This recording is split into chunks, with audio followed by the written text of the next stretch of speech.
Democracy हमें बचपन से ही इस तरह से ब्रेन वॉश करा गया है कि डेमोक्रेसी एक बहुत ही ज्यादा परफेक्ट चीज है एंड 1% 1 वोट से ज्यादा तो परफेक्ट कुछ हो भी नहीं सकता है, फेयर कुछ हो भी नहीं सकता।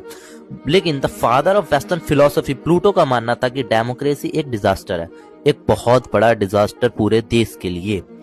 उन्होंने 2400 साल पहले ही ये प्रिडिक्ट कर लिया था जो आज हमारी सोसाइटी में हो रहा है।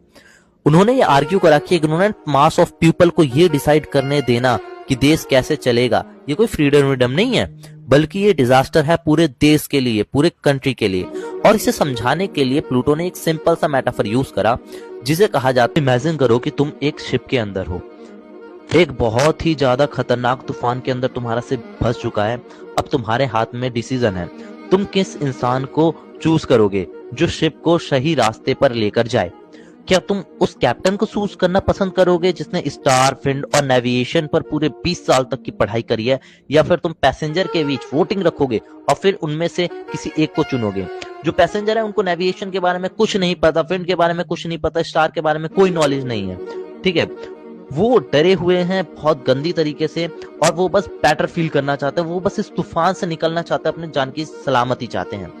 अगर तुम उन लोगों को वोट करने दोगे तो चांसेस हैं कि कैप्टन को हटा दें वो लोग और किसी एक ऐसे इंसान को रखे जो उनसे प्रॉमिस करता है, फेक प्रॉमिस करता है, जो ये प्रॉमिस करता है कि हाँ मेरे को ये शिप चलाने आता है और मैं इसे बहुत अच्छी तरीके से इस तूफान से निकाल दूंगा, बट भले ही जीतने के बाद वो शिप को ले जाके पत्थरों से लड़ा ही क्यों ना दे।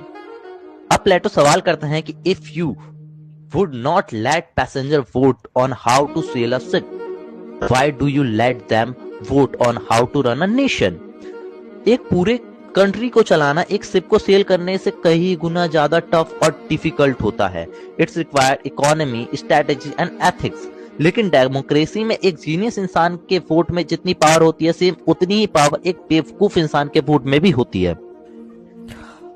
प्लेटो ने इस चीज के लिए भी हम सबको वार्न करा कि एक डेमोक्रेसी हमेशा एक पॉपुलैरिटी कॉन्टेक्ट बनकर रह जाता है। अब इमेजिन करो कि एक इलेक्शन हो रहा है डॉक्टर और एक कैंडी मेकर के बीच में। डॉक्टर कहता है कि मैं तुम सबको हर्ट करूंगा, मैं तुम सबको कड़वी दवाई दूंगा, मैं तुम सबसे एक्सरसाइज करवाऊंगा और मैं तुम्हारे इन्फेक्शन को तुम्हारी बॉडी से काट कर बाहर निकाल के फेंक दूंगा। ओके, और दूसरी साइड कैंडी मेकर बोलता है कि तुम लोग मुझको वोट दो, मैं तुमको बहुत सारी कैंडी दूंगा, मैं तुम्हें कभी भी हर्ट नहीं करूंगा। अब सवाल बस इतना सा है कि इलेक्शन कौन जीतेगा? ऑब्वियसली सी बात है, इलेक्शन हर बार कैंडी मेकर ही जीतेगा, because the masses are children.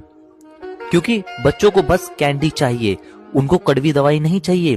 Pluto को कहना था कि लोग हमेशा डेमोक्रेसी में विजडम और ट्रस्ट को छोड़ के ओनली कंफर्ट सुनना पसंद करेंगे। एक बार अब अपने आसपास देखो और बताओ हमारे आसपास कौन है, डॉक्टर या कैंडी मेकर?